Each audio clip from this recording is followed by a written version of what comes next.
Ganga versus मंगा। लालची बहू, लस्सी देने वाली गाय। एक दिन मंगा सब्जी खरीदने बाजार जाती है।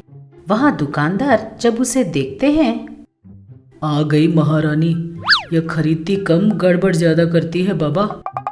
हाँ भाई, पता नहीं ये इतनी लालची कहाँ से हो गई। इस तरह से वो लोग बातें कर रहे थे तो वहाँ खड़े 4 लोगों ने इनकी बातें सुन ली।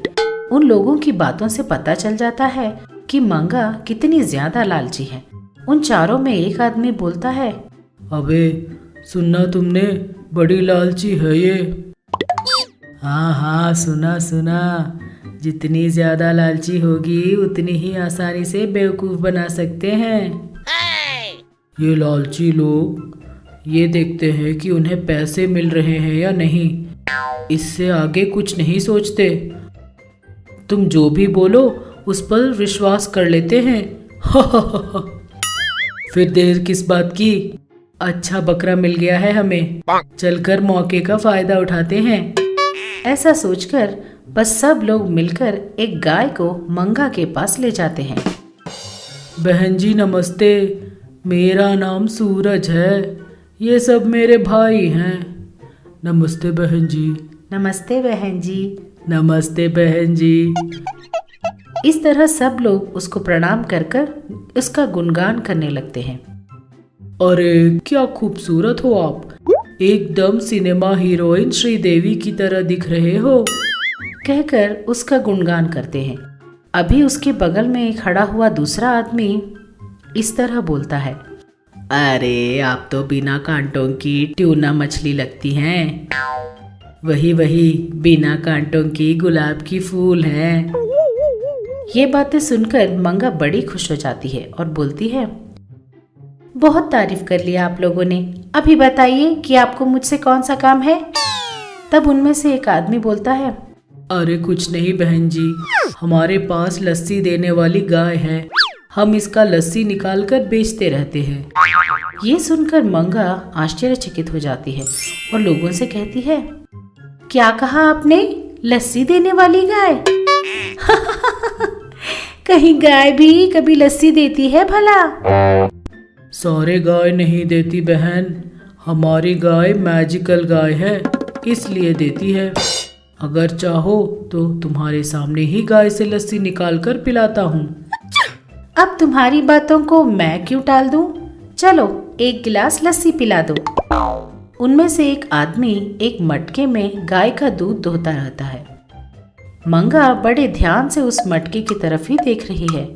मंगा का किसी भी तरह ध्यान बटाने के लिए उनमें से एक आदमी उसे दूसरी तरफ दिखाते हुए कहता है, अरे अरे वो क्या, इतना बड़ा क्यों है? अरे वो क्या कोई फ्लाइट है? ये सुनकर मंगा तुरंत दूसरी तरफ मुड़कर आसमान में देखने लगती है। इस मौके का फायदा उठाकर दूध धोने वाला आदमी दूध की मटकी हटाकर लस्सी की मटकी वहां रख देता है। तुरंत वह आदमी इस तरह कहता है, अरे कुछ नहीं था, वह सिर्फ एक पंछी थी पगले। वो कहता है। मंगा के नजर हटने से पहले उनमें से एक आदमी लस्सी को मटके से निकालकर एक गिलास में डाल देता है।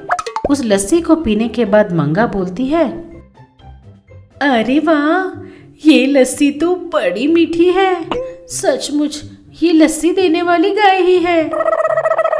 हाँ बहन, एकदम मीठी है ना, इसीलिए बाजार में इसका दाम बहुत ज्यादा रहता है। इस लस्सी को बेचकर ही हमने गांव में जमीन भी खरीदी है।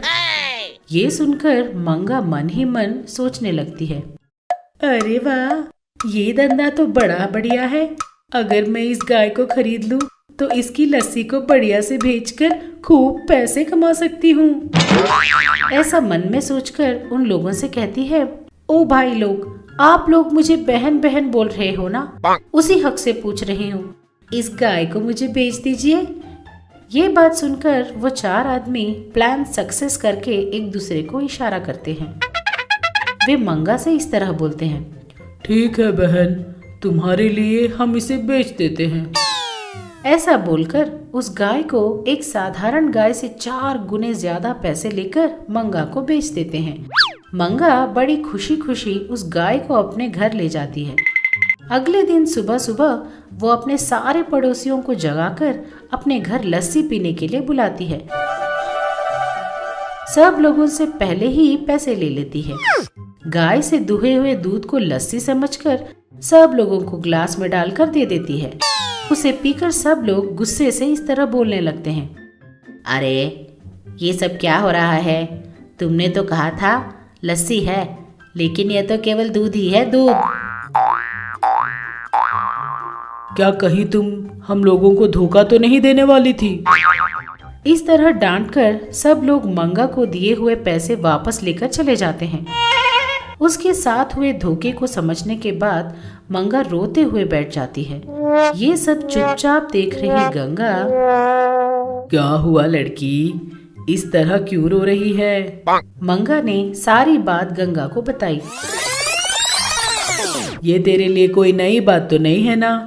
तेरे साथ ना जाने कितने बार ऐसा हो चुका है। लोग तुझे बेवकूफ बनाते हैं और मैं आकर तुझे बचाती हूँ। बस अब यही काम रह गया है मेरा।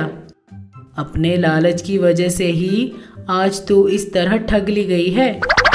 इसीलिए मैं तुझे इस लालच को कम करने के लिए कहती हूँ, और तू है कि मेरी बात ही नहीं मानती। ये सुनकर गंगा रोते हुए बोलती है,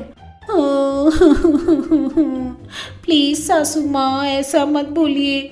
मरे हुए आदमी को और कितना मारोगे आप ही मुझे इस मुश्किल से बचा सकती हैं। किसी भी तरह उन धोखेबाजों को सजा दिलवानी है, प्लीज सासू माँ। ठीक है, अब रोना बंद कर। और कर भी क्या सकते हैं? ऐसा बोलकर गंगा कुछ जादू करके उन चारों धोखेबाजों को पकड़कर एक पेड़ पर उल्टा लटका देती है। अरे ये क्या यार, यहाँ क्या हो रहा है? हम लोग तो बड़े आराम से अपने घर पर चिकन और मटन खा रहे थे।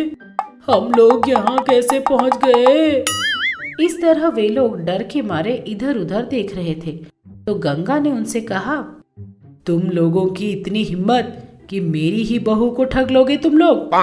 ये सुनकर वो लोग बहुत डर के मारे बोले, बहन हमें छोड़ दीजिए बहन।